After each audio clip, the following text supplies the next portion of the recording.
Hey, Jimmy Murphy here on the Boston Hockey Now pregame podcast for Game 2, Florida Panthers and Boston Bruins at TD Garden tonight, 7:30 p.m. on an array of channels, but locally you can definitely catch it on Nesson still for the first round. And speaking of Nesson, joining me now is Nesson Bruins and NHL analyst and former Boston Bruins goalie, Andrew Raycroft. Razor, how are you doing? Wonderful. Ready to go. All right. So, Razor, we'll get right into it here. Before we get into the goaltending aspect of everything right now, Jim Montgomery confirming to us just a few hours ago that no Patrice Bergeron again for Game 2. And then when I asked him right after that, could this be something that lingers throughout the series and maybe even keeps him out for the entire series? He did not rule that out at all. Said it very much could. It just depends on the situation, where they are in the series, where he feels there's a lot of things that will factor into it. But just your take on what's going on there, and I guess so far, how have the Bruins responded without him? Well, I guess I don't have too much of a take other than it's a wait and see game. Obviously, at least he's skating. I suppose that's a positive. Right. But I think with him not in the lineup, it's been pretty impressive how they've played 5-0 in the season.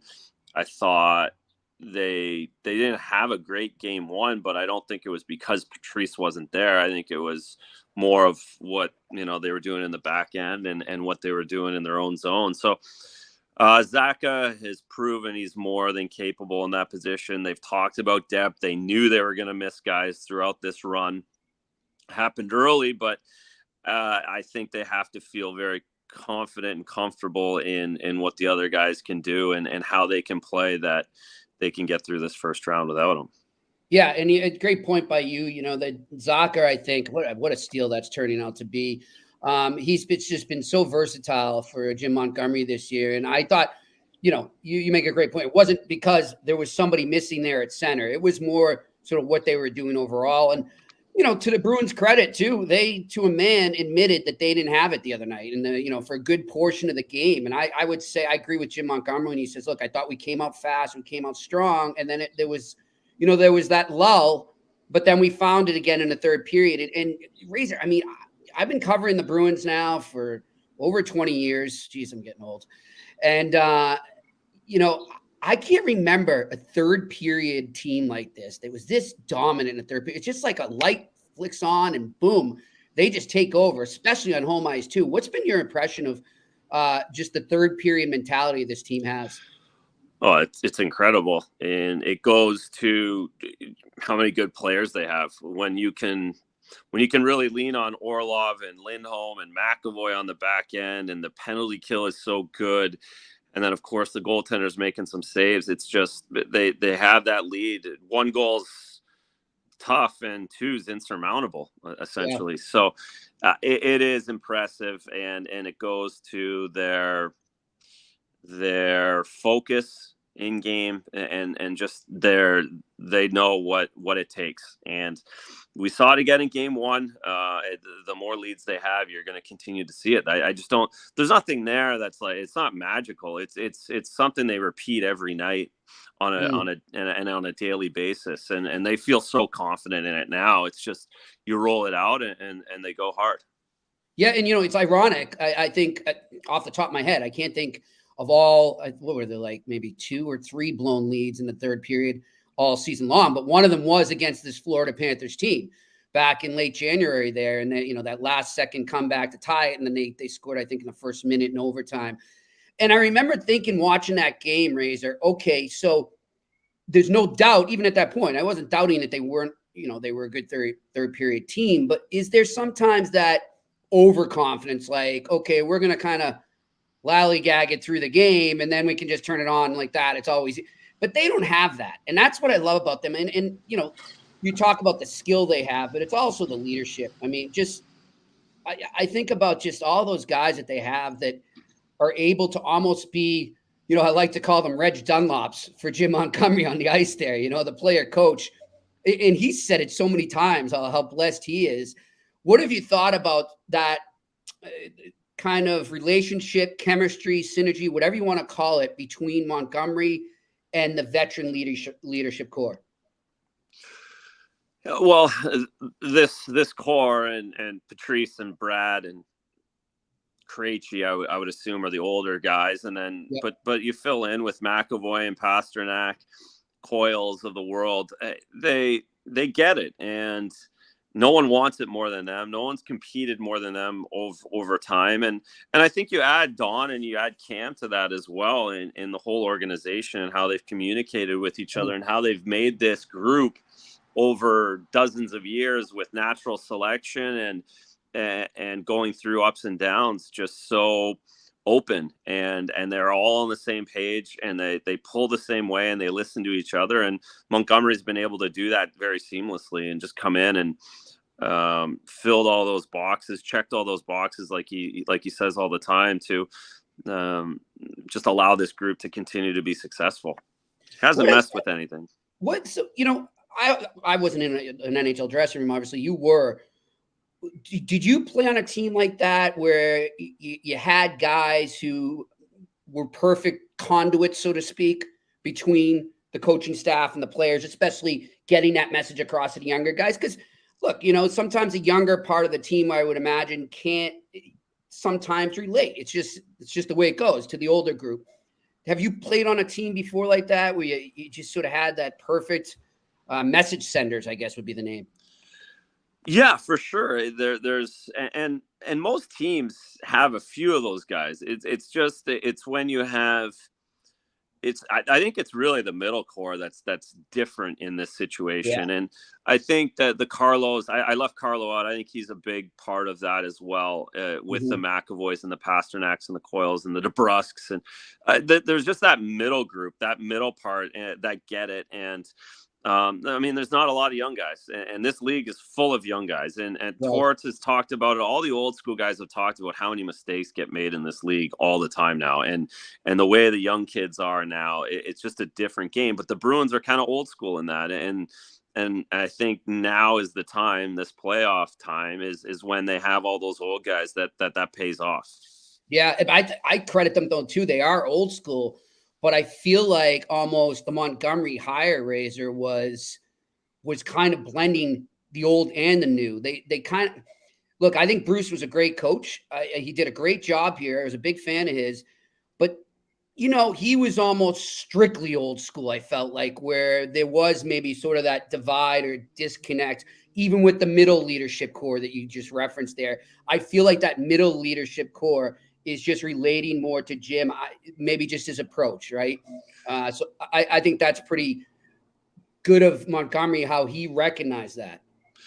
Yeah, I mean, with Bruce, he was here 6 years. His message got stale. That's very obvious. He was certainly sarcastic many nights, and I think that wears on guys over a long period of time. And Montgomery's been the perfect voice, and you have to give Don and Cam and the Jacobs family for recognizing that he was going to be a perfect fit, and he's done that.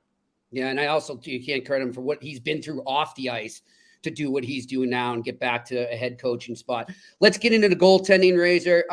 Look, I don't know about you. I don't know what game Paul Maurice watched, but he has been. I'll tell you what, Roberto Luongo would have loved Paul Maurice as a coach. Huh? He's pumping the tires of Alex Lyon like nothing happened the other night. What was your take on Lyon's performance? Do you think it was as good as Paul Maurice is portraying it to be?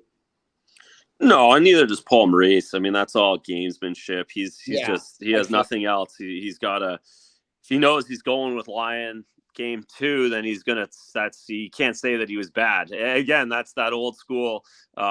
Maybe we would have heard that from Bruce Cassidy last year, but not nowadays, and not with Alex Lyon. I think it was a soft goal, but he made some big saves too. So tonight's a big test because now the Bruins have seen him in the Garden. They've got a better feel for him as well. So this is when the new adjustments get made with a goaltender as well, and that'll be interesting to see how that works. And this is a big spot. You can't go down to 2-0 for this team. This is like win or go home for the Panthers tonight. So do you think? I mean, is there a quick hook if things go awry early on? You think for the Florida Panthers? I doubt it. I don't think. I mean, there's probably a quick hook for next game, but I don't Okay. think it's necessarily, if he gives up one goal, they're going to go like Bob does. It's not really a great way to go into the game. So no, this is Lions' game. This is his thing, and it'll be interesting to see how he responds. Okay, now I read Fluto's column with him suggesting in the Athletic there, him suggesting that they do a rotation. I am 100% with you, Andrew. I think it's a crazy idea. You go with one guy. I can think of maybe one team off the top of my head that won a Stanley Cup doing a legit rotation, and it was probably the 2010 Blackhawks, and that's it. And I don't even know if I would call them. No, they didn't. No, they didn't, right? Sure. Yeah. No, it was Niemi all the way. I played in that. I played them in the second round. Yeah. So, I mean, no, I don't see that happening. I don't know why you would do that. Are you with me on that? Yeah. No.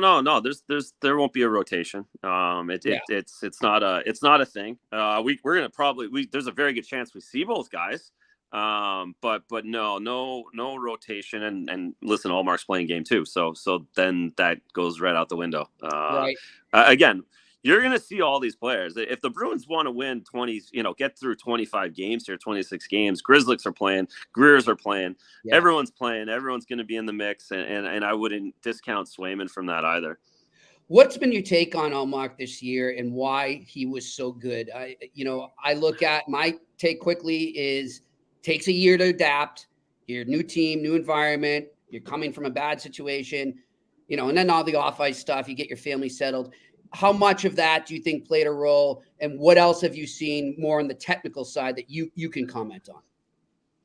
Well, yes, all of those things. And he was good last year. Yeah. And of course, it's circumstance. You always go circumstance first with goaltenders. This team is so much better. He's got Lindholm and a healthy Lindholm and a McAvoy in front of him. I don't think that was really the case. And when he did last season, he was really good at the end of last year when Lindholm came in. To play the 2 games in the playoffs, I thought he was really good last year. They lost in Carolina. They lost all 4 games in Carolina. Mm-hmm. So I think, but what he's done, of course, he's taken it to another level. He's very comfortable with Bob. They've had good dialogue. They've had good back and forth and really know where each other's coming from. So I think they've got on the same page, and his size and his confidence is at another level. And that's the comment I get from most people when they watch, especially after game 1, is just how calm and confident he looks and how he's playing. It's jumping through the screen. And that comes from a bunch of different ways. You touched on it, just being happy and healthy, and your family's happy and healthy. Mm-hmm. Your teammates, you love it here. And then of course, just how good you feel about yourself. You mentioned his size there. What does a goalie, for us goalie novices out there, what does a goalie have to do to really make that size a factor? Stay patient, like he has on a lot of the plays and the chaos around the net. He's not chasing it. He's just staying in his crease, in his net, not extending himself, not opening up holes, and just trusting that pucks will hit him. If he has the right depth, because of his size, he can take trajectory away from the puck, and there's not really many holes. And if they do go in, then he tips his cap and moves to the next one. He hasn't changed his game no matter the situation all season. I think that's another big part of his success. All right, final question. I don't know what you'd said before the series started, but how many games do you think this is going? 5. Yeah. Okay. Florida's a good team. They have good players, prideful players. I think they grab one, maybe. And I just Boston has too much, and I think the goaltending at the end of the day is really going to prove out that way. All right, I got to ask you, what's that hat? It's just a Boston hat. I was bought the really? That's cool, man. Snapback company. I think I've had it for a long time. I'm trying to see if it first it looked like an A blue bee. Yeah, it's okay. Blue, or a green bee. Blue. Green bee. Sorry, green bee. Yeah, so I thought maybe it was Celtics. I don't know if it's Celtics, Red Sox, Bruins, a little bit of everything. Like it. And then I was going to ask you if it was Morning Brew. No Morning Brew. No, we got mugs and coolers and sweatshirts. We're not in the hat. I tried to get Jaffe to sell everything, but he doesn't want his house turning into Amazon. So you think he'd want more hats? Nah. Hey, good stuff, man. And of course, tell our listeners where they can find that as well. Morning Brew with Jaffe and Razor, and that's wherever you get all these podcasts. It's on the Nesson site too, or what? It's on Nesson too. Yeah. It would be on Nesson. Yeah. Okay, cool. Thanks a lot, my man. I'll see you at the rink, and have a good one. Awesome. Thanks, Jimmy. Have a Andrew good one. Raycroft joining us here on the BHN podcast. I'm Jimmy Murphy, and I'm going to give you a prediction tonight. I'm thinking 4-2 Bruins. All right. Brad Marchand, 2 goals. There's my prediction, folks. Thanks for joining us. We'll talk to you before game 3.